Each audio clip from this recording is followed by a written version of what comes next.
Buenos días, ¿cómo están? Buen Buen día. día, doctor. ¿Cómo le va? Buen día. ¿Cómo le va? ¿Bien? ¿Cómo pasaron el fin de semana? Muy bien, perfecto, gracias. Bueno, me alegro mucho, me alegro mucho. Bueno, vamos a aprovechar la clase de hoy. Hoy nos toca ver el tema del jurado de enjuiciamiento, ¿sí? El famoso jury, que lo habrán sentido hablar, lo habrán escuchado. Y para ordenarnos en esta clase, si bien yo le bajé a la normativa que corresponde con respecto al jurado de enjuiciamiento, eh, ahí en el campus, ¿verdad? Que lo tiene, les pido por favor que lo lean.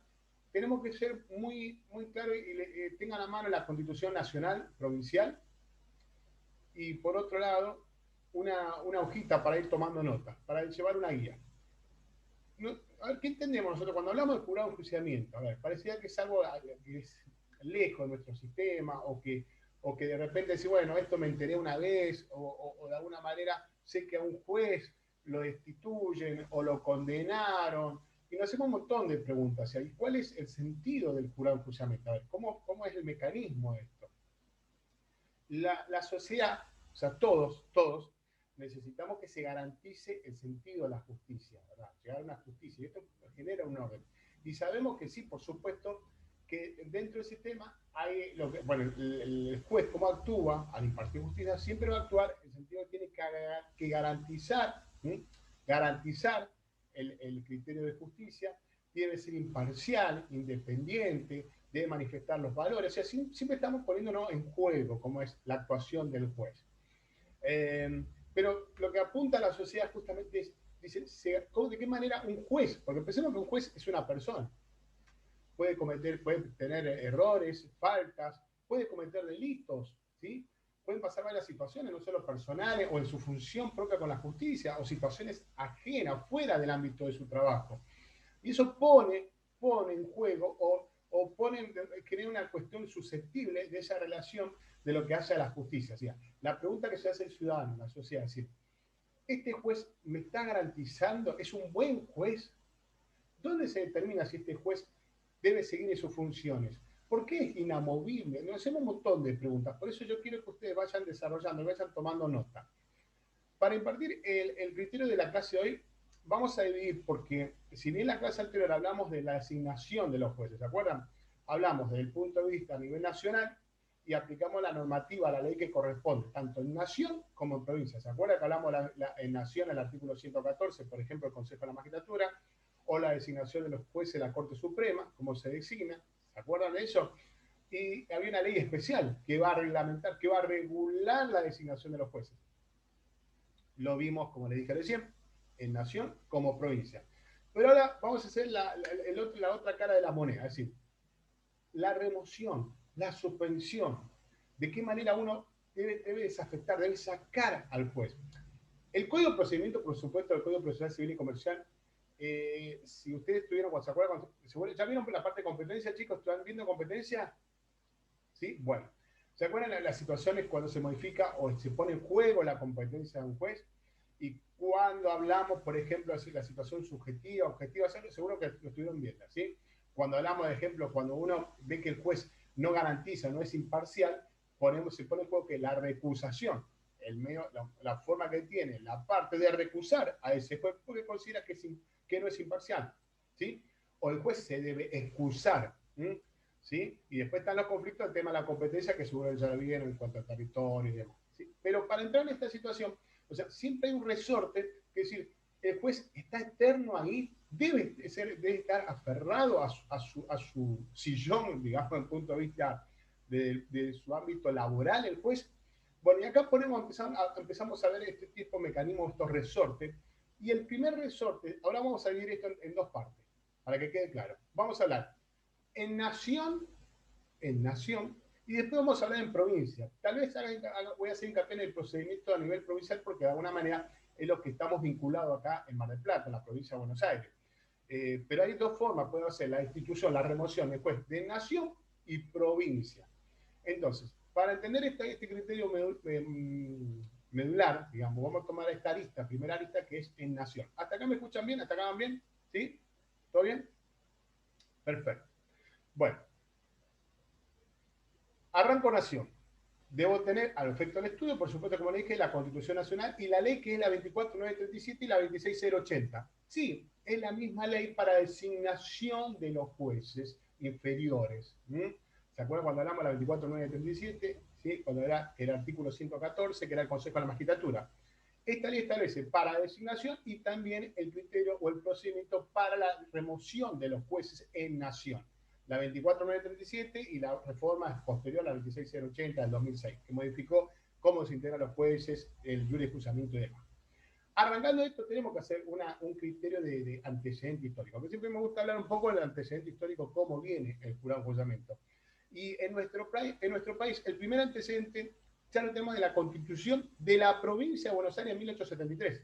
Ya la Constitución de la provincia de Buenos Aires disponía en su artículo 190 que se iba a integrar un jurado de juzgamiento. ¿Cómo se integraba este jurado de juzgamiento? Hablaba de jueces de cámara, jueces de primera instancia, y también puede hacer con legisladores y abogados profesores de la facultad.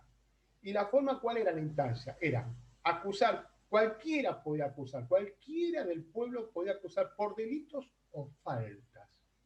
Ya hay dos palabras que tenemos que subrayar, delitos, hacer un círculo, y faltas.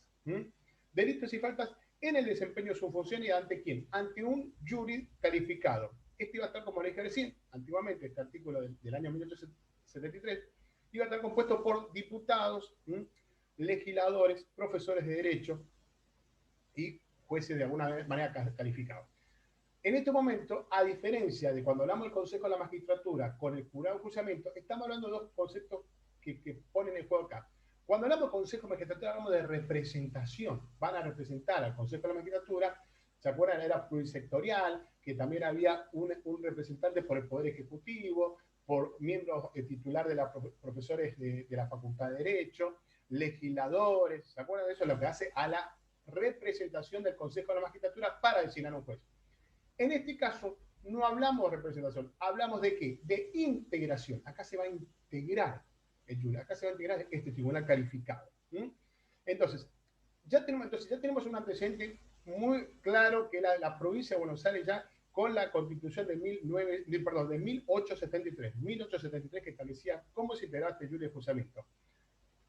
En consecuencia, se dieron otras normativas, otras constituciones en el ámbito provincial, como la Constitución de Mendoza, de Entre Ríos, que ya establecían lo que era la integración de este jurado calificado plurisectorial, que va a estar integrado por miembros de la Cámara de Legisladores, abogados y demás. Lo que hay que subrayar acá, que nunca va a estar integrado por un miembro que sea consecuencia del Poder Ejecutivo. Hablamos del legislativo, colegio de abogados, magistrados. O sea, esa es la integración. Subrayo acá, nunca un representante o que sea consecuencia o que sea miembro del Poder Ejecutivo, que es distinto en el caso del Consejo de la Magistratura. Bueno, entonces, siguiendo este paso, siguiendo este camino a nivel nación, sí, tenemos el artículo 114 y 115, yo voy a tomar la Constitución, que habla de cómo se integra el jurado de juzgamiento. El artículo 115. A ver, voy acá a la Constitución y esto espero también. Esto fue, por supuesto, como consecuencia de la reforma del año 1994 con la ley que les dije recién, 24.937. Y dice así: los jueces de los tribunales inferiores, y voy a frenar ahí, ojo, parece que hice esta pausa a propósito. Lo hice a propósito. Los jueces de los tribunales inferiores de la nación. O sea, ya está, establece a cuáles de estos jueces va a ser juzgado por este jurado cualificado, este jury de enjuiciamiento. No está hablando de los miembros de la Corte Suprema de Justicia. Y acá generé esta cierta de pausa y remarqué, ¿a cuáles de los jueces? ¿Qué jueces van a recaer sobre este jurado de enjuiciamiento? ¿Todos los jueces de nación? Pregunta de examen puede ser. ¿Todos? No, para nada. Nada más que los jueces inferiores de la nación, acá dice los jueces tribunales inferiores de la nación, serán removidos por las causales expresas en el artículo 53, por un jurado de enjuiciamiento integrado, no representado, integrado por legisladores, magistrados, abogados de la matrícula federal. Esto sería en el primer párrafo 115. Y esto lo remite, por supuesto, a la ley 24.937 que va a establecer el procedimiento, jurado, juzgamiento en nación. ¿Cuáles son las causales? Las causales justamente son las del artículo 53 de la Constitución Nacional. Y en este caso, siguiendo y tomando, articulando o tejiendo esta situación, ya digo, bueno, primera pregunta, ¿todos los jueces? No, jueces inferiores. ¿Cuáles son las causales? Artículo 53. Y en ese caso, chicos, sí o sí, yo tengo que agarrar la Constitución y vamos a la lectura del artículo 53. No sigamos, tenemos que relacionar, porque ahí me está dando las causales del artículo 53. Y el artículo 53, ¿por qué le digo esto? Porque lo que se modificó y se agregó acá en la ley, la 24.937, es el artículo 115. Pero el artículo 53 establece las causales.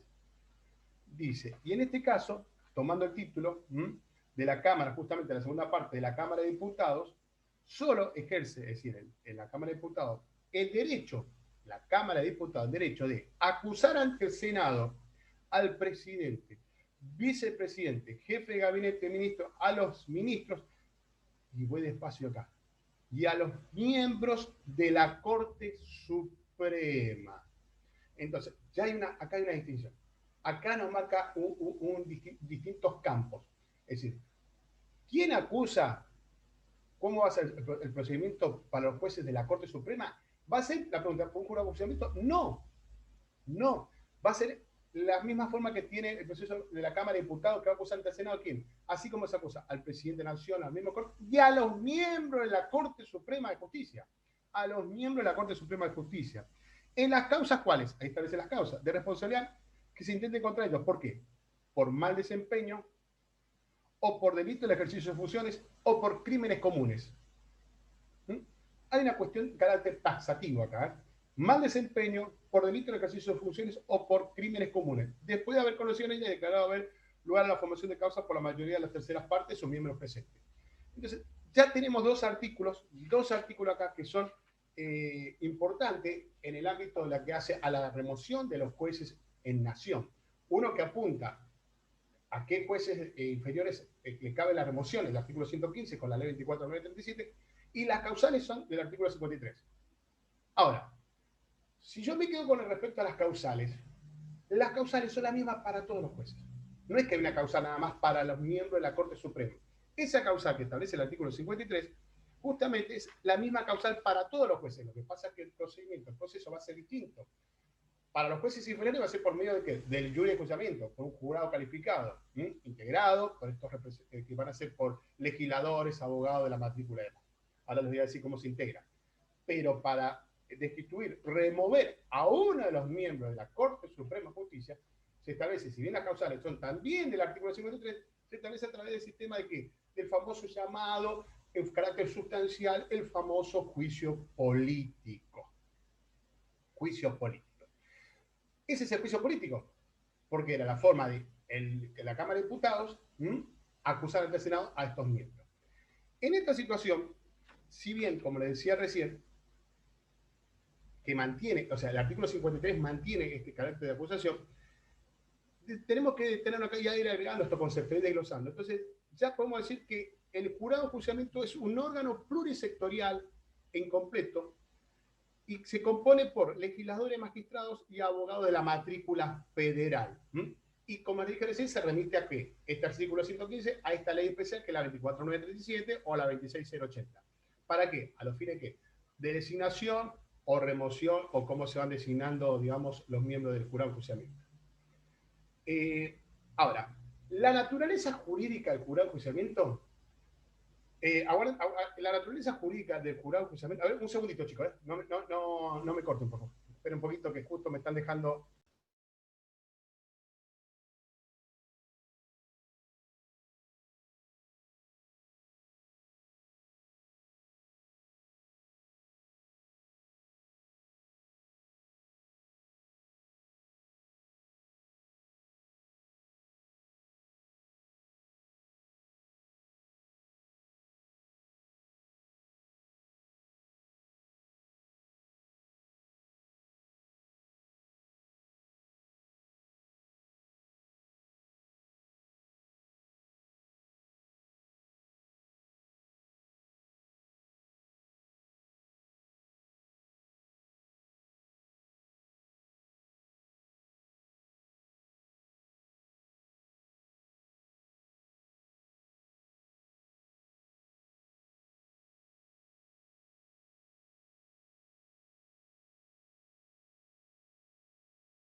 ¿Me escuchan ahí?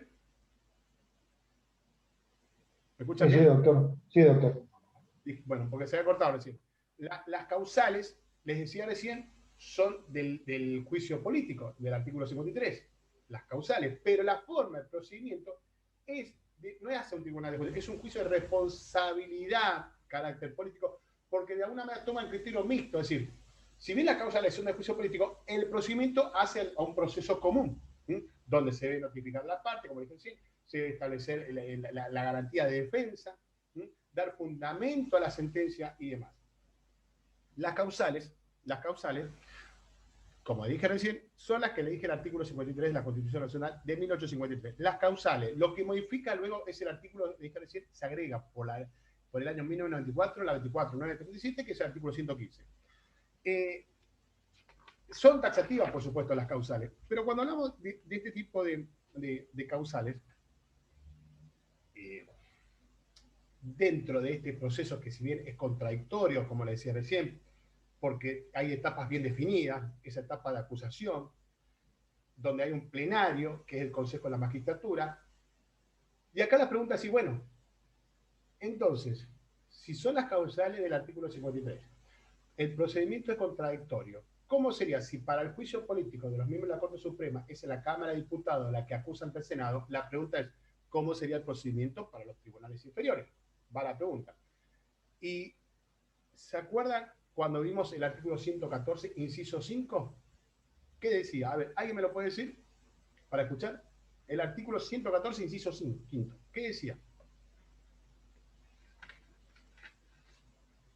¿Alguien quiere leer ahí? ¿Lo tienen ahí? Lo leo si quiere. Sí, sí, por favor, Con. Decidir la apertura del procedimiento de remoción de magistrados, en su caso ordenar la suspensión y formular la acusación correspondiente. Entonces, pregunta, a ver, si ya que lo leíste, Connie, a ver, y nos vas a ayudar a todos. Si a los miembros de la Corte Suprema de Justicia, quien acusa son al diputado, ¿quién abre el procedimiento de acusación de jurado enjuiciamiento? ¿Quién abre? ¿Quién es el órgano acusador en este caso? El Consejo de la Magistratura. Esa es la respuesta.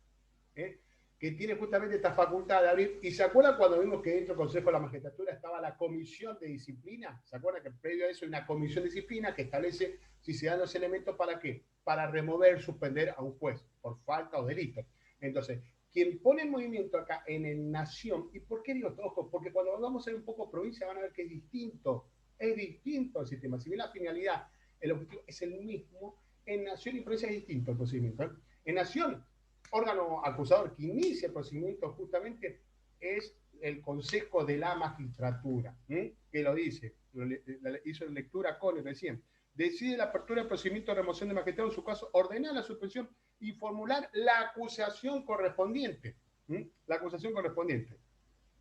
Entonces, ahí va que en el procedimiento tenemos un jurado de enjuiciamiento que va a estar integrado por representantes legisladores y abogados, ¿sí? Y por otro lado, tenemos un órgano acusador que es el Consejo de la Magistratura, que va a tener esa facultad de suspender o buscarla remover, según lo dice el artículo 115. Sigo haciendo lectura al artículo este del 115. Y vamos relacionando estos 4 artículos que son fundamentales. 115, 53. Y hay un artículo acá que sostiene y que contiene, que es el artículo 110. 110. ¿Por qué? Porque si las causales son las que establece el artículo 53, dice el artículo 110, dice que los jueces de la Corte Suprema y de los tribunales inferiores de la Nación, que eran todos los jueces, conservarán sus empleos mientras dure su buena conducta y recibirán por su servicio una compensación que determinará la ley y que no podrá ser disminuida de manera alguna mientras permanezcan en sus funciones. ¿De qué manera los jueces, todos los jueces, mantienen mientras mantengan la buena conducta? Pareciera que es un término muy amplio, pareciera que esto se hace abstracto, ¿qué es la buena conducta? Justamente lo opuesto a la mala conducta. Entonces, para menoscabar o afectar esta buena conducta, serían entonces los elementos o los criterios taxativos que dice el artículo 53, que de alguna manera va a tirar abajo esa buena conducta, que es lo que enumera en este caso el artículo 53, que es taxativo. Entonces, volviendo al artículo 53, mal desempeño en el ejercicio de sus funciones, mal desempeño en el ejercicio de sus funciones. Y cuando hablamos de mal desempeño en el ejercicio de sus funciones, acá hay que tener mucho cuidado, porque de alguna manera no podemos establecer una suerte de afectar o remover a un juez por un descrédito. Es decir, bueno, yo no creo en este juez porque tengo una apreciación, una valoración, porque el impacto es muy fuerte. O sea, no podemos juzgar a un juez por el descrédito de forma general, la apreciación y la valoración que puede hacer la sociedad o la opinión. O sea, sí, por supuesto, hay un descrédito como consecuencia de un hecho puntual, por una falta, por un delito, y ese, por supuesto, en consecuencia va a llevar al descrédito. Pero no podemos llevar un procedimiento por el descrédito en sí, porque un descrédito por la figura del juez, porque si no estaríamos afectando lo que es la seguridad jurídica. A eso se refiere que el artículo 53 debe tener un valor taxativo, porque si bien el artículo 110 establece la buena conducta, uno se puede, ¿qué es la buena? ¿Hasta dónde? ¿Qué valoración hacemos de la buena conducta? Es el artículo 53, es que establece en forma taxativa estos 3 puntos. El mal desempeño en sus funciones, como establece ahí, el mal desempeño, o sea, lo contrario del buen desempeño. Y en este mal desempeño no podemos recaer nada más que en el descrédito. El descrédito es una consecuencia de haber evaluado entonces, de haber probado hechos imputados y probados en orden a acreditar la existencia de las causales. ¿Y estas causales cuáles son? Constitucionales. Para que uno pueda llegar a remover, las causales son las que establecen la Constitución. ¿Por qué? Porque el Código Procesal Civil puede establecer causales de recusación o excusar a un juez. ¿Se acuerdan? Cuando vimos que no puede llegar a garantizar. Pero en este caso, la causal, que es la causal constitucional del artículo 53, de estos deben ser hechos probados, hechos imputados. Y de esa manera se va a buscar la remoción. Y las causales son del artículo 53. Entonces, en una suerte de conexión, tenemos que el artículo 110 establece la buena conducta. Mantiene los jueces, todos los jueces, y ante las causales del artículo 53, que son las mismas para todos los jueces, que son las causales de juicio político, pone 2 flechas. Una para remover a un juez de la Corte Suprema, que va a ser en este caso el juicio político propiamente dicho, que es el sistema de la Cámara de Diputados ante el Senado, o por el jurado de enjuiciamiento a los fines de destituir, remover o suspender a los jueces inferiores. Entonces, tenemos que tener bien en claro lo que es el concepto de mal desempeño. O sea, justamente es un obrar perjudicial a los intereses de la comunidad. Esto viene a ser una incompetencia, un descuido por parte de la función del juez. A esto se relaciona. La cara siempre juega en el mal desempeño, es justamente este artículo 110, que es la buena conducta. En este mal desempeño, Carlos Sánchez Viamonte, quien es un constitucionalista que trató muy bien el tema del jurado de enjuiciamiento, cuando hablamos de mal desempeño no solamente se refiere a esa mala conducta, puede haber mal desempeño por una función o por una consecuencia de una enfermedad o una incapacidad sobreviniente al juez, y esto puede generar un mal desempeño. Y de esto tenemos que establecer que a veces el mal desempeño no se da por una voluntad propia, una voluntad del juez de que haya un delito, una falta. El mal desempeño puede ser consecuencia, puede ser como decir, una enfermedad o una incapacidad sobreviniente. Otra causal que se refiere el tema del artículo 53 en forma taxativa se refiere a los delitos contra la administración pública, contra la fe pública, el famoso llamado cohecho o extracciones ilegales, el abuso de autoridad, malversación de caudales. Y la otra figura que le dije recién, de la causal del artículo 53, son los crímenes comunes, se refieren a esos delitos dolosos y graves que justamente requieren una pena de prisión. La integración del jurado de enjuiciamiento, la 24937, hasta acá van bien, chicos, ¿quedó claro? ¿Va bien? ¿Señas? ¿Todo bien? Bueno, ¿cómo se integraba? La 24937 hablaba de 9 miembros. Después la 26080 directamente, para no marearlo, pero no de acá de cuánto era antes o ahora después, son 7. Son 7 miembros. Son 2 jueces de Cámara, 2 senadores, 2 diputados y un abogado de la matrícula federal. Así se integra el jurado de enjuiciamiento. De esa manera se integra este jurado de enjuiciamiento, que es la forma de remover o destituir. Esto lo establecía el artículo 22 de la 24937, que fue modificado por la ley 26080, donde va a modificar justamente el número del jurado de enjuiciamiento. Antes eran 9, ahora son 7. ¿Cómo es la forma de cómo será el procedimiento del jurado de enjuiciamiento en nación? Si yo tomo el artículo 115, o sea, sabemos que el órgano acusador, como decíamos recién, el 114, inciso quinto, que es el órgano acusador. El Consejo de la Magistratura previo a lo que establece también la Comisión de Disciplina. Y el artículo en otro párrafo dice que, vuelvo a leer, así queda como suelto de repaso, el 115, los jueces de los tribunales inferiores de la Nación serán removidos por las causales expresas en el artículo 53. No sirvió de repaso. Por un jurado de enjuiciamiento integrado por legisladores, magistrados y abogados de la matrícula federal. Ya sabemos que son, ¿cuántos son? 7. Su fallo, que será irrecurrible, no tendrá más efecto que destituir al acusado. Pero la parte condenada quedará, no obstante, sujeta a la acusación y juicio y castigo conforme a las leyes en los tribunales ordinarios. Típico caso, por ejemplo, de los crímenes comunes. Por ejemplo, que pasa a la justicia ordinaria. Corresponderá archivar las actuaciones y, en su caso, reponer al juez suspendido si transcurren 180 días contados desde la decisión de abrir el procedimiento de remoción, sin que haya sido dictado el fallo. Y como último, la ley especial que establece 114, que es la 24.937. Bueno, en este artículo 115, muy claro, primero que establece cómo se integra el jurado de enjuiciamiento, de qué manera es el fallo que es irrecurrible, cuál es la finalidad. En esta finalidad, cuando dice acá, su fallo dice no tendrá más efecto que destituir al acusado. Sí, es la finalidad, pero la finalidad en sí del jurado de enjuiciamiento, la ley lo que quiere es mantener la seguridad jurídica. Más que todo es mantener la figura del juez, más que todo es mantener ese artículo 110, que el juez, disculpen un segundo.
Bueno, entonces, perdónenme.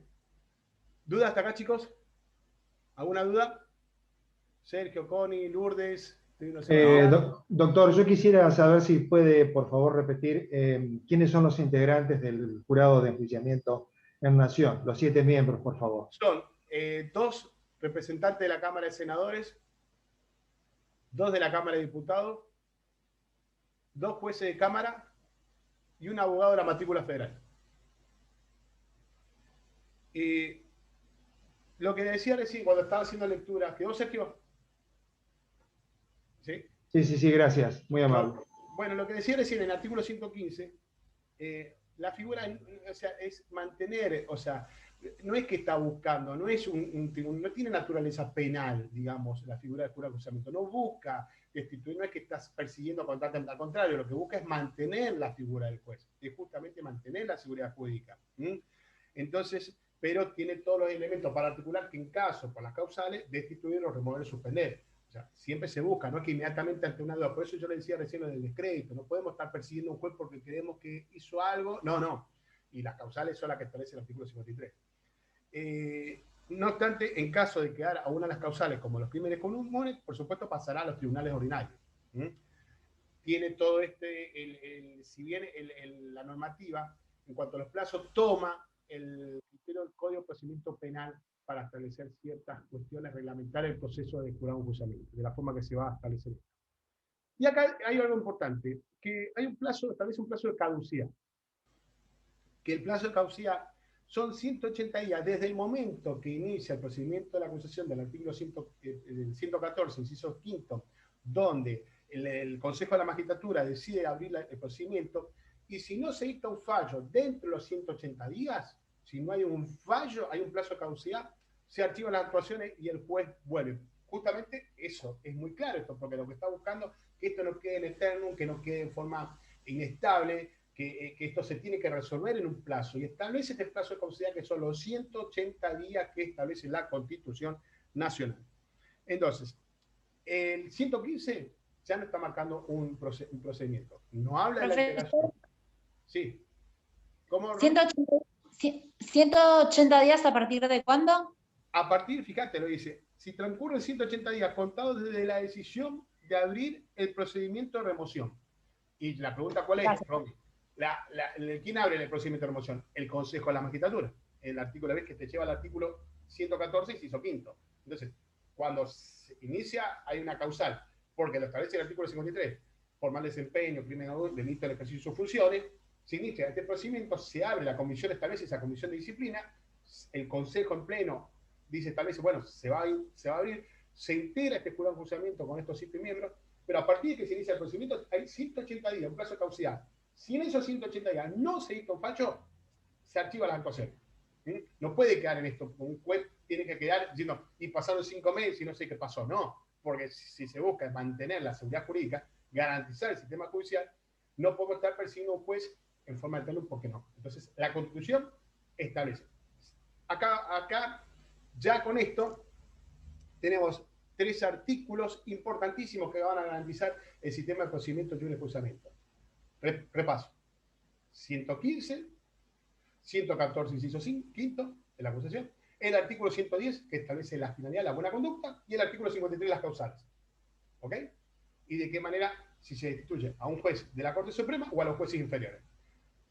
Como esto no queda acá nada más que, ya lo remite, fíjense que dice, en la ley especial, al final del artículo 115, en la ley especial a que se refiere al artículo 114, se determinará la integración y procedimiento de este juicio. ¿Cuál es? El 24937 o la 26080 que fue modificado. Se remite el procedimiento. ¿De qué manera va a ser el juicio de enjuiciamiento? ¿Cómo es el procedimiento? Es un juicio, como le dije recién, contradictorio. El fallo justamente que va a decir si el acusado debe seguir o no en sus funciones, por la mayoría de los 2/3 miembros presentes de este jurado de enjuiciamiento, o sea, por unanimidad, el Consejo establece abrir el jurado. Pero el fallo por los 2/3 miembros de la mayoría del jurado de enjuiciamiento establece si recae o no, si se lo acusa, si se lo destituye o no. Repito que la ley 24937, hay una comisión previo siempre para abrir este procedimiento, se establece por medio de la comisión de acusación, y el Consejo de la Magistratura, iniciando este procedimiento, es el que de alguna manera le va a correr traslado al magistrado por el plazo, por un término de 10 días, de corre el plazo. Contestado este traslado, se abre la causa a prueba. Ya se abre una causa a prueba porque son por 30 días. ¿Ven? El criterio que le decía al comienzo, que se establece en lo sustancial, hablamos de las causales de juicio político, pero en lo formal, en lo procesal, hablamos de debido proceso. Es un proceso que es contradictorio, justamente donde hay una acusación, una defensa, una apertura a la prueba, y estos son los plazos. Son 10 días, se le corre al magistrado para que conteste, 30 días donde se va a abrir la causa a prueba, se puede solicitar de extender, prorrogar esta causa de la prueba por el propio magistrado, siempre pensemos que esto es un proceso extraordinario, chicos, un proceso extraordinario. Luego se establecen los alegatos, que se va a fijar que no puede ser de 30 días, y el jurado tiene un plazo no superior a 20 días para resolver.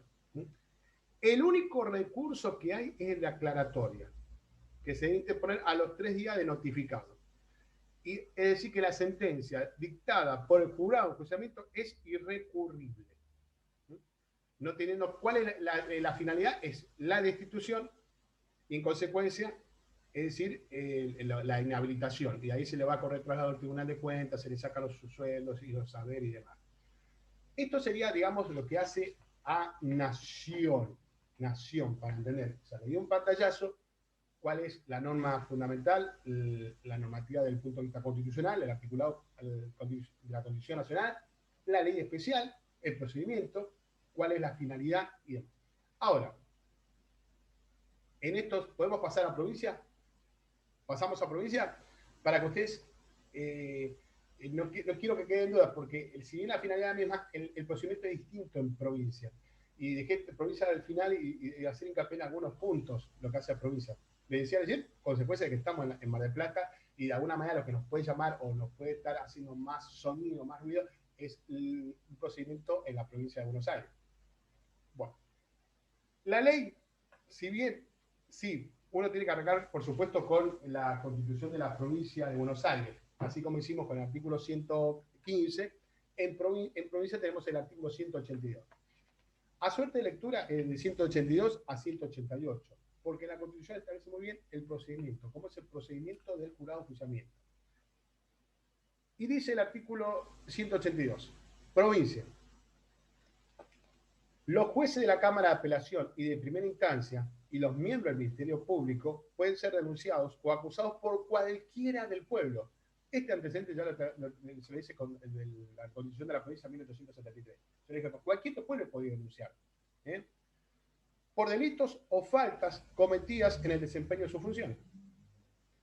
Ante un jurado de 11 miembros, se habla de 11 miembros, dijeron, en Nación, yo quiero hacer esta suerte de ping-pong, esta suerte de paralelo para repasar y para que quede bien en claro esto. 7 Nación, 11 miembros, que podrán funcionar con un número no inferior a 6, integrado por el presidente de la Suprema Corte de Justicia, que lo presidirá, 5 abogados inscritos en la matrícula que reunirán las condiciones para ser miembro de dicho tribunal, y hasta 5 legisladores abogados. Esos son los requisitos. Ya hablamos de 11 miembros, presidente de la Suprema Corte, 5 legisladores abogados, inscritos en la matrícula que reúnen las condiciones para ser con jueces. Los legisladores y abogados que deban integrar el jurado se designará por sorteo en acto público en cada caso. Los legisladores por el presidente del Senado y los abogados por la Suprema Corte de Justicia, a cuyo cargo estará la confección de la lista de todos los abogados que reúnan las condiciones para ser jueces. La ley determinará la forma de reemplazar a los abogados o no legisladores en caso vacante. Bueno, esta forma, la designación y cómo se integra. Artículo 182. ¿Quién lo preside y quiénes pueden acusar? Ahí tenemos que decir, ¿quiénes pueden acusar? El artículo 183 habla de la atribución del jurado. El juez acusado quedará suspendido en el ejercicio de su cargo desde el día en que el jurado emita la acusación. Veredicto del jurado. El jurado dará su veredicto con arreglo a derecho, declarando al juez acusado culpable o no culpable del hecho o de los hechos que se le imputen. Remisión a la causa al juez competente. Pronunciado el veredicto de culpabilidad, la causa se remite.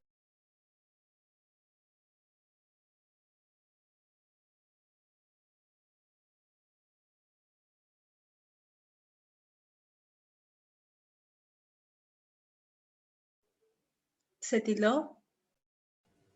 Sí.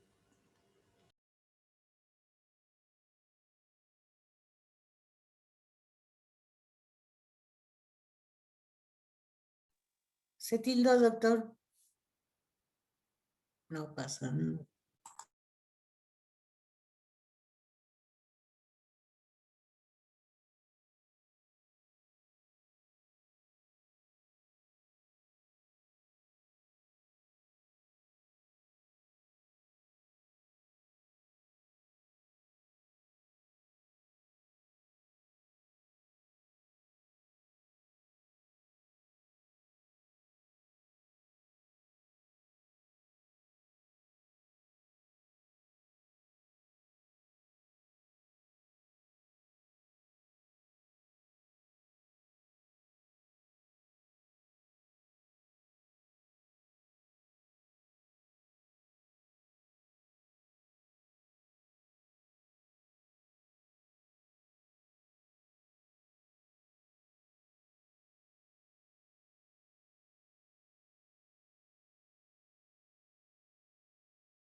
Hola chicos, ¿me escuchan ahí? Sí. Sí, ahora sí. Ahí sí, ahora sí. Se cayó el internet y entré por el celular. ¿Sí? Bueno, ¿seguimos? Una consulta, profe. Perfecto, buenísimo. ¿Todo bien? Sí. ¿Ok?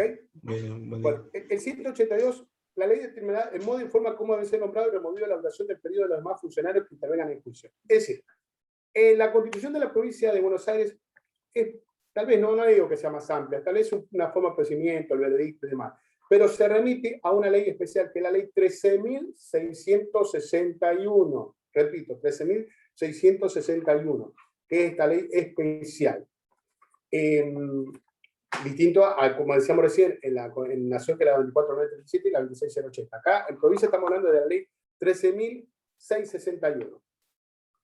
Previo a establecer los artículos, para no ser tan, que no quede tan la normativa, se haga tan pesada la clase, seguir con un artículo, leer el artículo, tenemos que tener muy en claro qué es el jurado, cómo funciona entonces el jurado de enjuiciamiento de la provincia de Buenos Aires. Ya tenemos en claro cómo funciona Nación, que es Nación, decía recién, que era el Consejo de Magistratura. Ahora, en provincia, ¿cómo es?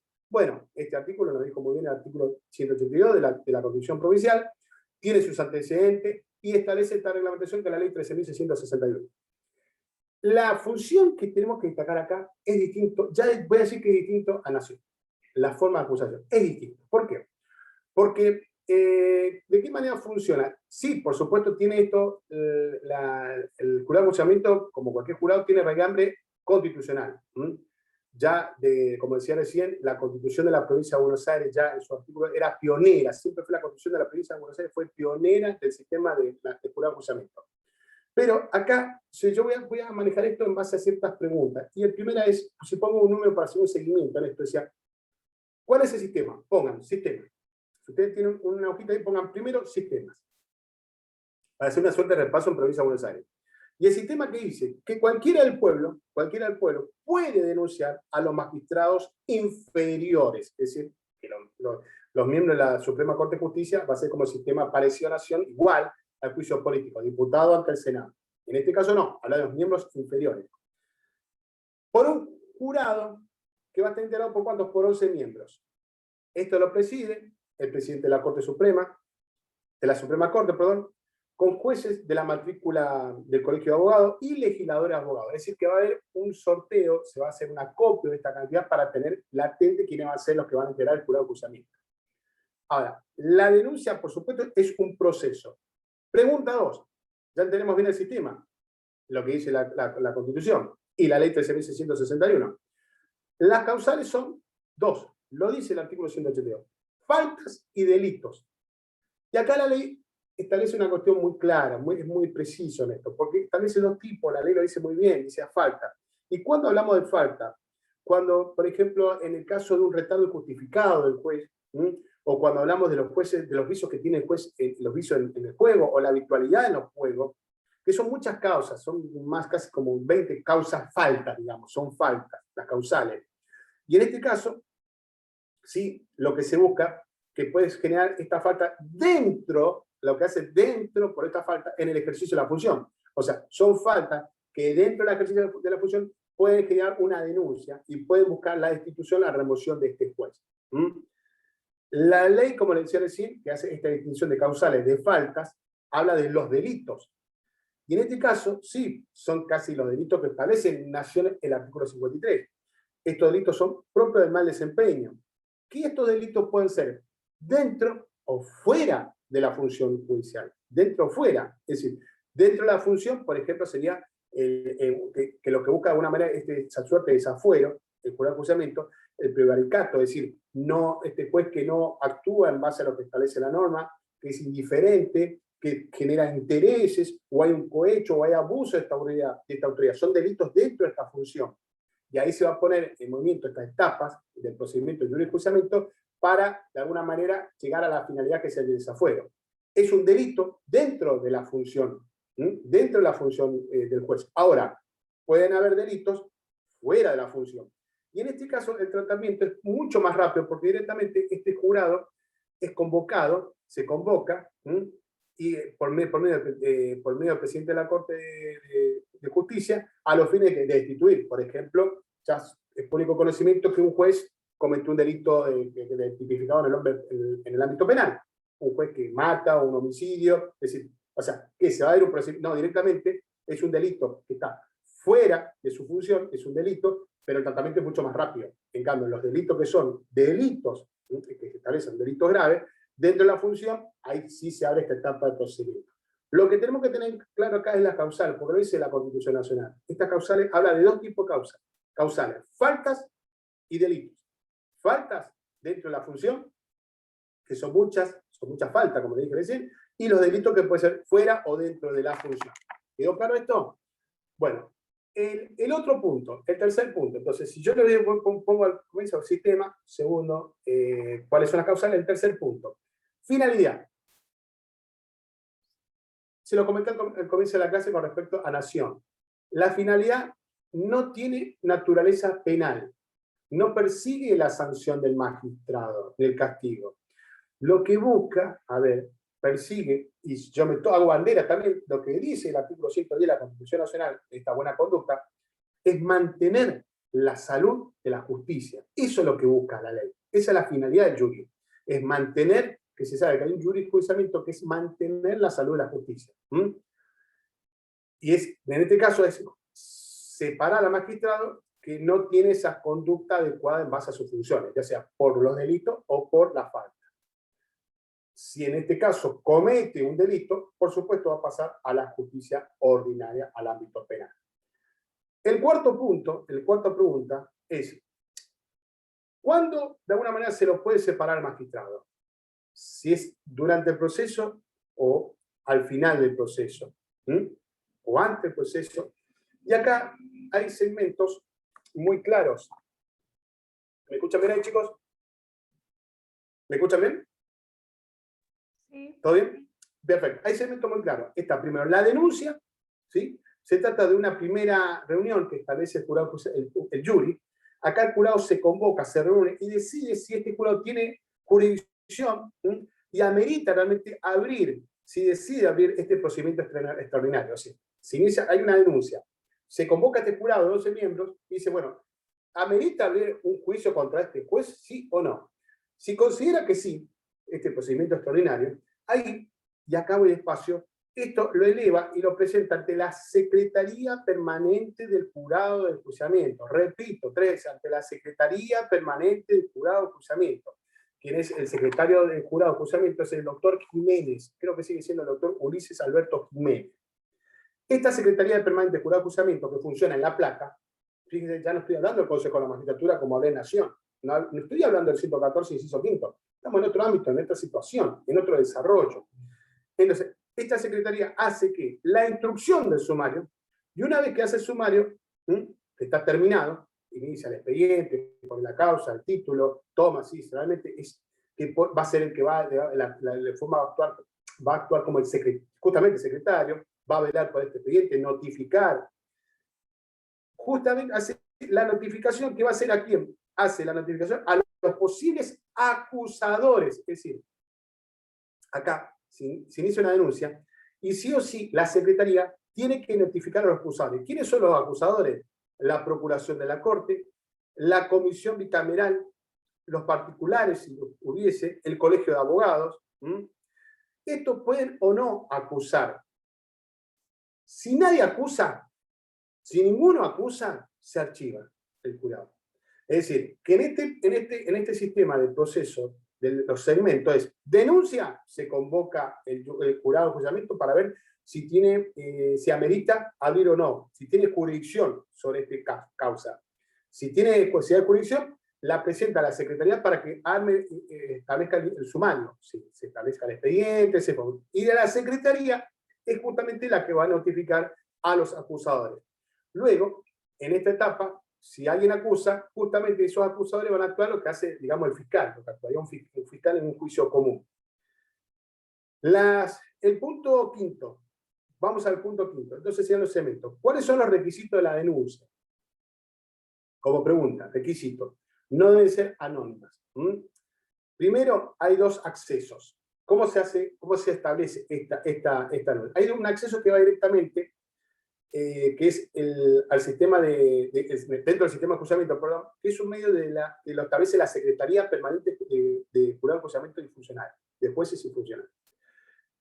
El denunciante, en este caso, cuando va a la Secretaría, tiene que ir con patrocinio, es un requisito formal, debe ir acompañado de un patrocinio, presenta el de la secretaría, presenta el escrito, y esto debe estar acompañado de un abogado patrocinante, ¿eh? Tiene un requisito formal. Imagínense que vos van a La Plata, entran al Tribunal de La Plata, buscan la Secretaría Permanente, están en el X pisos, presentan el escrito y tiene que estar firmado acompañado por el patrocinio letrado. Ahora, hay otra forma de hacer la denuncia, que puede ser por medio de la comisión bicameral, creada por ley. Y en esto, ¿cuál es la distinción? Que en este caso no se necesita patrocinio letrado. Tiene un carácter, viene a ser un tipo de acceso de tipo social. Esta comisión recibe la denuncia y se la hace suya, y esta la presenta luego a la Secretaría Permanente para generar el impulso del proceso. Y por último, ¿quién corre con los gastos de todos los que genera este juicio en juzgamiento? ¿Quién corre con los gastos? Acá hay una etapa muy importante que del punto de la acusación hasta la defensa. En ese periodo se establece si realmente amerita justamente que se lo suspenda al juez. En el caso que se le dé una suspensión, el mismo tribunal establece en carácter accesorio se le va a embargar el 40% de sus haberes. Y si sale airoso, digamos, el juez vuelve a su puesto y se le reintegra todo eso lo de lo embargado. Bien. De alguna manera, en estas 6 preguntas estamos viendo cuál es la forma y qué es el jurado de juzgamiento. ¿Alguna duda, chicos? ¿Alguna duda acá? ¿Yo sí puede repetir quiénes son la parte acusadora para este proceso? Se le tiene que notificar, una vez que se hace la parte acusadora, se lo tiene que notificar a la Procuración de la Corte, a la Comisión Bicameral, a los particulares, si lo viere, al Colegio de Abogados, ¿sí? Son todos los que pueden acusar. Si nadie acusa, se archiva. Ahora, si uno acusa, se inicia el proceso. Ahora, la forma de hacer la denuncia, como le dije recién, puede ser directamente a la Secretaría Permanente de Jurado de Acusamiento o por medio de la Comisión Bicameral. ¿Bien?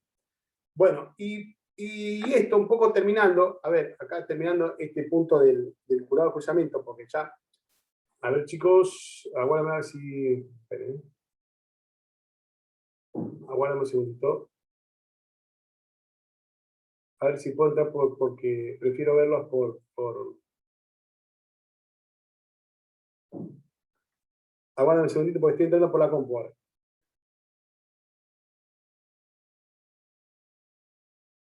Sí.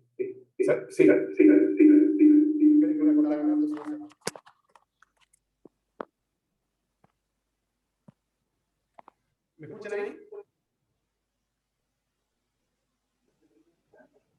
Se escucha. Perfecto. Bueno, ahora vamos a la ley. Esto es lo que dice una fuente de repaso. Y acá hay que decir, bueno, ¿qué dentro de lo que hace, a ver, si le hago una pregunta, ¿cómo está enterado? ¿Está enterado de la misma forma que está en Nación? No. ¿Sí o no?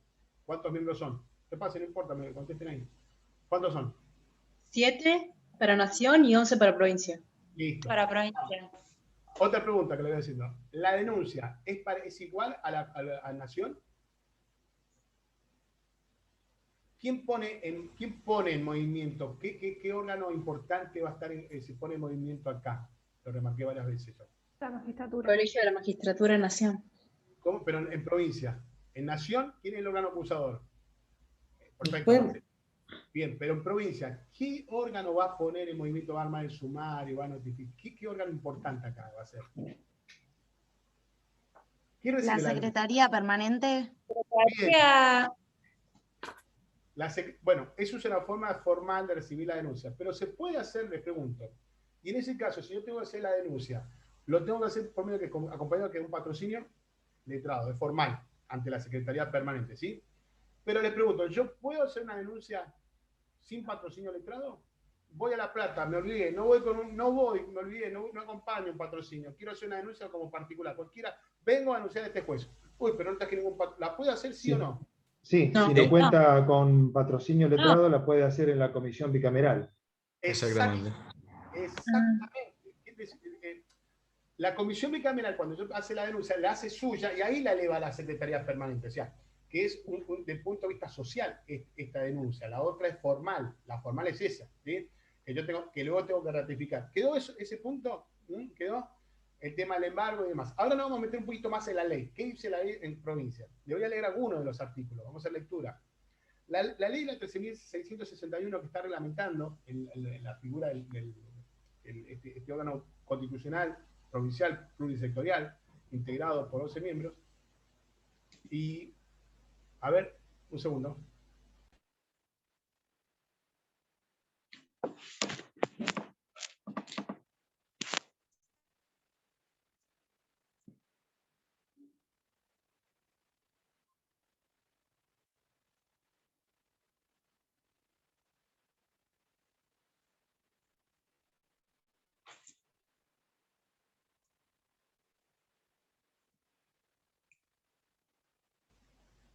Bueno, la ley es la 13.661. Voy a leer algunos de los artículos para que ustedes tengan en claro, y en base a este resumen, este repaso, que sí, se van a dar cuenta. El artículo 1 dice que el presidente del Senado confeccionará una lista de todos los legisladores abogados que forman parte de ambas cámaras. ¿Por qué? Porque uno de los miembros que va a integrar tiene que ser abogados, que legisladores, no cualquier legislador, justamente tiene que ser legisladores que representen ambas cámaras. Tal listado será puesto en conocimiento de la Suprema Corte y de ambas cámaras legislativas. Punto 1. El artículo 3. Voy saltando algunos de los artículos. Cada vez que se produzca una denuncia o requerimiento judicial contra los magistrados funcionarios que se refiere al artículo de la Constitución Nacional, el secretario de jurado de juzgamiento lo pondrá inmediatamente en conocimiento al presidente de la Corte Suprema de Justicia y del presidente del Senado. El defensor particular deberá constituir domicilio en la ciudad de La Plata y aceptar el cargo ante el actuario para tomar vista de las actuaciones. El artículo 4, recibida la comunicación, el presidente del Senado, ¿qué va a hacer? ¿Se acuerda del sorteo? Lo decía la Constitución recién. Va a practicar un sorteo en acto público entre los legisladores que integran la lista del artículo 1. El sorteo, como está integrado por 5 miembros titulares y 3 suplentes. En este caso, lo que hace a estos representantes de las cámaras, de ambas cámaras, que son legisladores, abogados de ambas cámaras, y es el presidente del Senado el que va a proceder a este sorteo de acto público, para el cual van a ser los que van a integrar dentro de los legisladores. Van a ser 5 y 3 que lo reemplacen. Luego, los otros 5 que lo integran, ¿se acuerdan que eran abogados de la matrícula provincial, con la función de poder actuar como conjueces? El presidente de la Suprema Corte de Justicia practicará en acto público, anunciando con una anticipación de 3 días y notificará a las partes el sorteo de ¿qué? De 5 abogados titulares y 3 suplentes de entre los inscritos en la lista del artículo 2, a fin de integrar el jurado. O sea, ahí vemos cómo se integra el jurado. La ley establece, como dice la Constitución, también lo establece esta ley. 5, 3 suplentes, 5 y 3 suplentes. Y acá es lo que sí me interesa que tengan en claro, la función de la Secretaría Permanente de Jurado de Juzgamiento. Este va a estar integrado por un secretario, prosecretario, designado y demás. Y las funciones son, chicos, acá sí, el artículo 9 de esta ley. Importante, ¿cuáles son las funciones de la Secretaría Permanente de Jurado de Juzgamiento? Repito, artículo 9 de la ley 13.661. Las funciones son solicitar al presidente del Senado y al presidente de la Suprema Corte de Justicia que realicen el sorteo de los miembros que integrarán el jurado de juzgamiento. Es la Secretaría Permanente la que va a poner en movimiento, va a decir, necesito que se sortee estos miembros que van a integrar el jurado de juzgamiento, a los legisladores abogados y a los miembros del colegio de abogados. Asentar las denuncias y acusaciones en el libro de registro de denuncia contra magistrados y funcionarios del Poder Judicial, dejando constancia de los datos del denunciante, el denunciado y mención de la prueba documental que se acompaña. C. Deberá formar expediente, asignar un número que lo identifique y caracterizarlo con el apellido y nombre de los magistrados, funcionarios y acusados de los cargos que ocupen. Efectuar las notificaciones a cargo de los jurados previstos en la presente ley, desempeñarse como actuario durante todo el trámite del proceso, velar por la custodia de las actuaciones, responder a los pedidos de informe emitidos por el Honorable Senado y la Cámara de Diputados o la Comisión Bicameral que se crea por el presente ley o por el Consejo de la Magistratura, dar fe de todas las resoluciones emitidas por el jurado, instrumentar las publicaciones de todos los fallos del jurado de juzgamiento, rendir un informe cuatrimestral circunstanciado de las denuncias y actuaciones que se realicen en instancia esta, a la comisión bicameral que se crea por el presidente de ley, al presidente de la Cámara de Diputados y senadores. Esa relación que tiene entonces la Secretaría Permanente con el Honorable Cámara de Senadores y Diputados, el Consejo de la Magistratura y la Comisión Bicameral. Pero quien establece el sumario, quien inicia y que pone resortes para decir el presidente de la Cámara de Senadores realice el sorteo o al presidente de la Suprema Corte realice ese sorteo, es en la Secretaría Permanente. Es el nexo, ahí está la palabra, es el nexo de esta situación donde se inicia el procedimiento de jurado de juzgamiento. Se inicia la denuncia, como hablamos recién, ante la Secretaría, y es la Secretaría Permanente la que va a poner. O porque viene la comisión bicameral, porque se hizo la denuncia sin patrocinio del Estado, o porque directamente se hizo en la Secretaría. Bueno, después, la jurisdicción del jurado de enjuiciamiento. El artículo 17. Son acusables ante el jurado de enjuiciamiento los magistrados y funcionarios, todos los jueces integrantes del Ministerio Público y funcionarios designados mediante el procedimiento establecido en el segundo párrafo del artículo 175 de la Constitución. ¿Cuáles son las funciones del jurado ahora? No hablamos de la Secretaría. El jurado tendrá las mismas facultades que la ley le otorgan a los jueces. Es suspender en el ejercicio de su cargo al acusado, como le dije recién, que puede suspender, que en ese caso, como le daba el ejemplo, se le puede embargar hasta ese 40%, ordenar las medidas que considere pertinentes a fin de evaluar la verisimilitud de los hechos, destituir al acusado cuando se declare su responsabilidad por delitos por falta. Nuevamente la ley establece esta distinción entre delitos y falta. La ley establece una distinción, las causales. Imponer las costas al acusado, remitir el proceso al juez competente cuando hay una responsabilidad en el ámbito penal, igual que en el ámbito de nación, y demás. Después, eso a suerte resume cuáles son las funciones del jurado de enjuiciamiento. El procedimiento en provincia, el artículo 23. Las causales las establece el artículo 20-21, son varias las causales. Pero bueno, vamos directamente, ¿quién tiene la acción? La Constitución, tanto la Constitución de la provincia como la ley en el artículo 23 de la 13.661 establece. En su artículo 23, ¿verdad? El Procurador General de la Corte, los colegios de abogados, la comisión bicameral creada por la presente ley, el ministro de la Corte Suprema de Justicia designado por el tribunal y cualquier otra persona física, jurídica, que tuviera conocimiento de la existencia de un hecho que pueda configurar alguna de las causales de remoción previstas por esta ley. Toda denuncia, una vez que se inicia esta denuncia, se debe luego ratificar ante la Secretaría Permanente de Jurado de Enjuiciamiento. Una vez yo presento la denuncia en la mesa de entrada, luego tengo que ratificar, excepto si esta denuncia se haya formulado o haya tenido autenticada por escribano público o por un funcionario competente. La denuncia, como hablaron recién, ¿se acuerdan que le dije de cómo se manejaba la denuncia que dice este repaso? Deberán formalizarse ¿dónde? Pregunta, ¿por dónde se debe presentar una denuncia para remover un juez? ¿Ante dónde? ¿Ante quién? Pregunta. Insisto, es la misma respuesta. ¿Ante quién? Ante el jurado. No, la denuncia no. ¿Va al jurado? No. No. La Secretaría Permanente. Ahora sí, ante la Secretaría Permanente. Y es la que justamente va a recibir esta denuncia y va a proceder a eso que decíamos al comienzo, que va a ser solicitar a quién, al presidente del Senado y al presidente de la Corte Suprema, ¿para qué? Para que efectúe ¿qué? ¿Qué tiene que efectuar? ¿Qué tiene que efectuar? ¿Qué debe realizar el presidente? Le pregunto. Una vez que se presenta la denuncia, ¿qué debe realizar? ¿El sorteo? La acusación. No. La acusación no. Chicos, a ver, no se confunda. Yo presento la denuncia ante la Secretaría Permanente. El jurado se constituye, es decir, esto amerita que se haga un jurado. La Secretaría abre la instrucción, el sumario, y la Secretaría es el resorte que va a notificar a los órganos acusadores, ¿sí? Como le dije, alguien me preguntó, y también al presidente de la Cámara del Senado y al presidente de la Corte Suprema para que realice ese sorteo de los 5 abogados legisladores o los 5 miembros del Colegio de Abogados. ¿Se acuerdan? Eso va a constituir, va a decir, va a hacer el sorteo, le repito. La Secretaría Permanente, al momento de la recepción, procederá a solicitar al presidente del Senado y al presidente de la Suprema Corte de Justicia que realicen los sorteos de los miembros que van a integrar el jurado de enjuiciamiento. Después, va a sentar las denuncias en el libro de registro de denuncias, se va a formar el expediente, va a notificar al denunciado la existencia de las actuaciones y la denuncia, como decíamos recién, se va a presentar por escrito con firma del letrado, en el caso ante la Secretaría Permanente, y si no tiene firma de un letrado patrocinante, ante la Comisión Bicameral. En esa denuncia se debe establecer el nombre y apellido, domicilio del denunciante, la individualización, que es el magistrado o funcionario denunciado, los hechos, el derecho que se funde, ofrecer la prueba, todo lo que se relaciona con un proceso común, nombre y apellido, profesión, domicilio de los testigos, si hay, firma del denunciante, domicilio legal del denunciante que debe constituirlo en la ciudad de La Plata. Y una vez que se hace el procedimiento, ¿el veredicto cuál es? Inmediatamente después de producido los alegatos, en plazo de alegato, el presidente citará al jurado en sesión reservada a celebrarse dentro de los 5 días para dictar el veredicto.